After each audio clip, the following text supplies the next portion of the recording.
Hi, welcome to our mom's kitchen. ಇವತ್ತಿನ recipe ಬಂದು ದಮ್ ಬಿರಿಯಾನಿ. ಇದಕ್ಕೆ ಬೇಕಾಗಿರೋಂಥ ಇಂಗ್ರೀಡಿಯೆಂಟ್ಸ್ ನೋಡೋಣ. ಮರಾಠಿ ಮೊಗ್ಗು, ಕಲ್ಲುವ್ವ, ಪಲಾವ್ ಎಲೆ, ಜಾಯಿಪತ್ರೆ, ಮೆಣಸು, ಚಕ್ಕೆ, ಲವಂಗ, ಅನಾನಸ್ ಹೂವು, ಸೋಂಪು, ಏಲಕ್ಕಿ ಇಷ್ಟನ್ನು ಸೇರಿಸಿ ಡ್ರೈ ರೋಸ್ಟ್ ಮಾಡ್ಕೋಬೇಕು ಒಂದು ಬಾಣಲೆಯಲ್ಲಿ.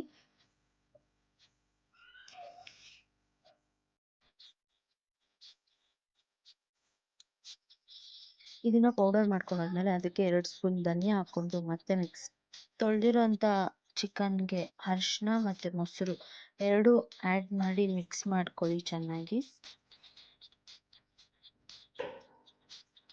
ಒಂದು ಪಾತ್ರೆಗೆ ಎಣ್ಣೆ ಹಾಕಿ ಚಕ್ಕೆ, ಲವಂಗ, ಅನಾನಸ್ ಹೂವು, ಸೋಂಪು, ಏಲಕ್ಕಿ ಇಷ್ಟನ್ನು ಹಾಕಿ ಫ್ರೈ ಮಾಡಿಕೊಂಡು ಈರುಳ್ಳಿನ ಹಾಕೋಬೇಕು.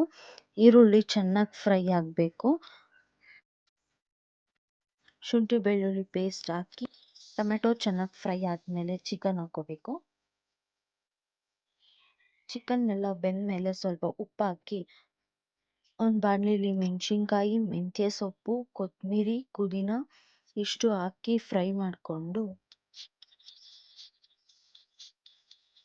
ಪೇಸ್ಟ್ ಮಾಡಿ ಚಿಕನ್ಗೆ ಹಾಕೋಬೇಕು.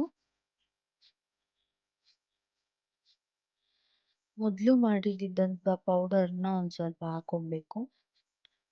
ನಾವಿಲ್ಲಿ 8 ಲೋಟ ಅಕ್ಕಿ ಹಾಕಿದ್ದೀವಿ, ಸೊ 15 ಲೋಟ ನೀರು ಹಾಕೋಬೇಕು. ಆಮೇಲೆ ಅಕ್ಕಿ ಹಾಕಿ ನಿಂಬೆಹಣ್ಣು ಹಿಂಡ್ಕೋಬೇಕು.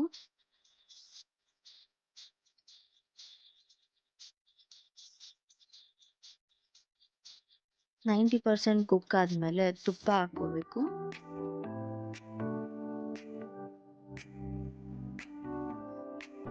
ಹಾಕಿ ಮಿಕ್ಸ್ ಆದಮೇಲೆ ಕ್ಲೋಸ್ ಮಾಡಿ ಈ ಥರ ತೂಕವಾಗಿರೋದಿಕ್ಕಿದ್ರೆ ರೈಸ್ ನೀಟಾಗಿ ಕುಕ್ ಆಗುತ್ತೆ. ಈಗ hotel style dum biryani ready.